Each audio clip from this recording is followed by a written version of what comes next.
Aashna, tell us a little bit about your background and your role, and then we'll jump into the episode. Yeah, sure, absolutely. So Aashna Kircher, I run our HR product suite at Workday. So I look after all things CHRO for Workday, from HCM to workforce management and payroll to talent and recruiting and learning, and even our contingent solutions and employee experience solutions. You got your little fingers in lots of different areas. I was about to say, so just a little bit. That's right. Things that That's you're right. doing. You must be absolutely inundated with questions right now with the whole AI evolution and change and transformation. Talk us through that journey, because obviously Workday is leading the way in this space.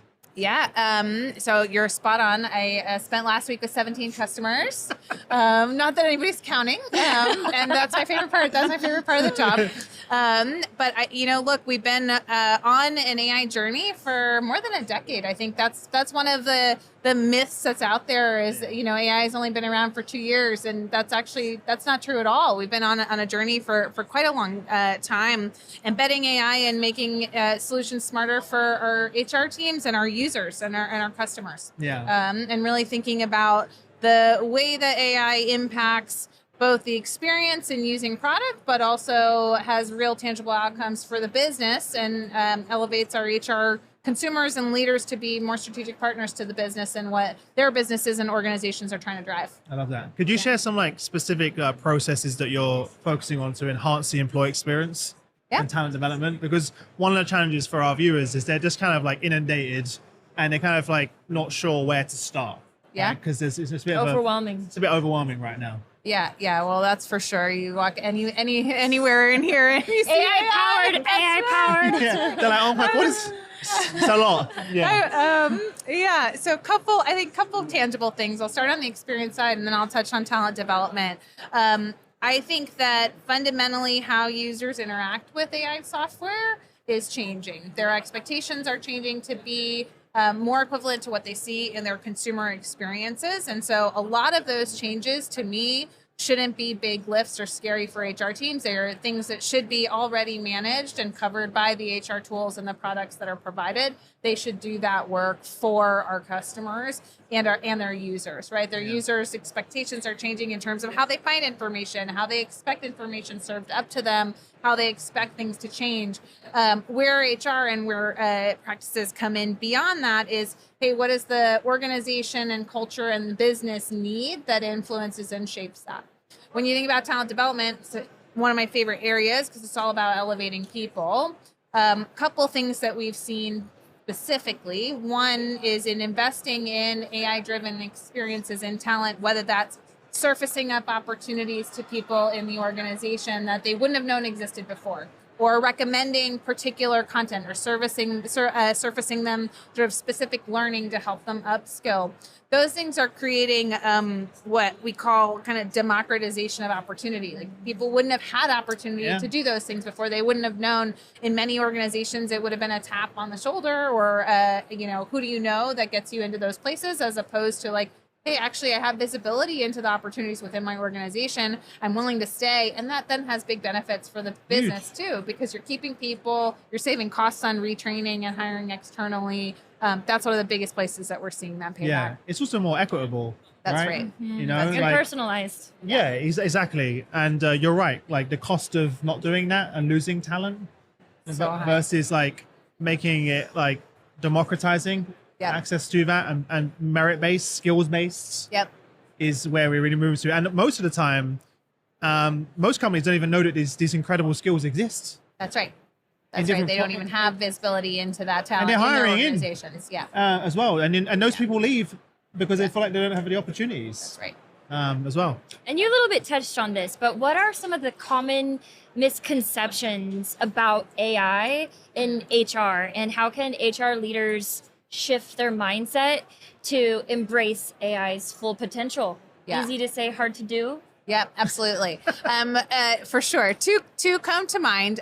One is definitely more AI is better. I think that's a misconception. I get a lot of so many of the conversations that I have start with how many AI features do you have? And I usually sort of turn that around. I say, tell me what you're trying to solve for your business. Let's work backwards from the goal. And yeah, exactly. And what's the business problem, and how do we ground the solution in the business problem? And I think that is true for any technology that you're deploying in an organization. It's like the technology, throwing things at the wall isn't going to stick. It's, hey, what are we trying to solve as a business, and how do we use technology as an enabler to do that, right? The other myth that I hear a lot is that AI is really scary for HR, and really hard to do. And what I will say is, we at Workday, one of the first places that we deployed agentic AI was actually in the context of recruiting. We released a recruiter agent last year that was powered by an acquisition, and recruiting is one of the most complex, most highly regulated, requires an incredible level of global compliance. And so if you can get AI right in those constructs, you can get it right anywhere in HR. And I'd say sort of getting through that first hump with customers of, hey, what does it mean to use AI in HR safely and ethically? How do we make sure that we're meeting global compliance requirements, especially as those evolve on a daily basis? And how do we give control to customers to do that, for sure, I think is one of the myths that I'm seeing being broken. It's starting to change. Yeah. One of the challenges in a lot of the conversation I'm having in a moment is speaking to a CHRO the other day, and they're like, Chris, one of my big...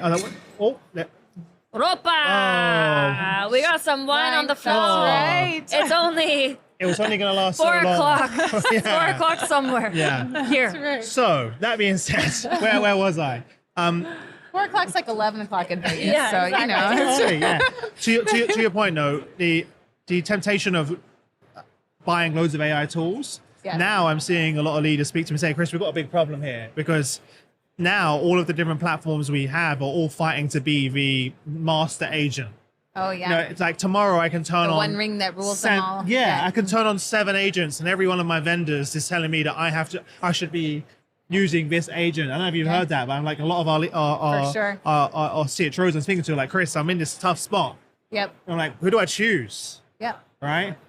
How do you approach that? Because obviously you're one of the key players in this space. Yeah, absolutely. I think for me, it's a couple things, right? And this is what we usually talk to customers about. Customers usually have a handful of core systems that they cannot do without. And so looking at those core systems to say, what are those core systems offering me so that I don't have to go and buy additional layers and tooling around? Super important. And then the second one is, again, going back to that business problem. What problem am I trying to solve? And what is the threshold and acceptable experience that I want to create around that? Because there are going to be a lot of broad purpose tools that can do similar things. That's what these general purpose models are really good at. Yeah. And so getting really clear on, hey, actually, this is a highly compliant, very complex use case where I need domain expertise, understanding of that, and a general purpose model isn't fit for purpose. And again, sort of trying to fit that matrix, if you will, around what really sets apart selecting a certain vendor for a certain type of use case. But to your point, one of the challenges is that the more you add in, the more you impact the employee experience. Yeah. Right, so you've got to be careful Absolutely. about that as well. Yeah. Last question before you go. What would be your parting advice in terms of how best to implement AI solutions? Really small. We're really gonna have to small do that questions. again. He said, just because the voice of God, we're gonna have to ask that. All right. I kind of knew that halfway through saying it.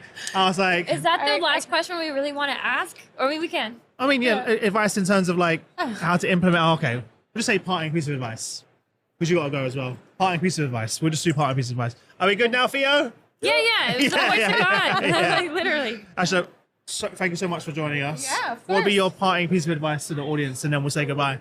Yeah, I think it goes back to that business problem. Really anchor on what's the business problem that you're trying to solve, and start to hold your vendors accountable on proving the ROI back to you for that investment. I definitely think the next 12 to 18 months, maybe 24 months, is going to be about value back to the business.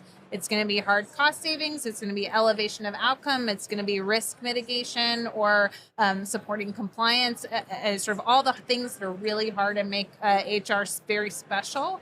And so that would be my biggest thing, is really force the ROI conversation from the get-go, so you don't get in this trap of proliferating tools, to your point. Yeah, amazing. Appreciate you stopping by. Yeah, of Enjoy course. the rest of Thank the you event. so We'll see you much. soon. Thanks so much. Yeah. Great. Bye.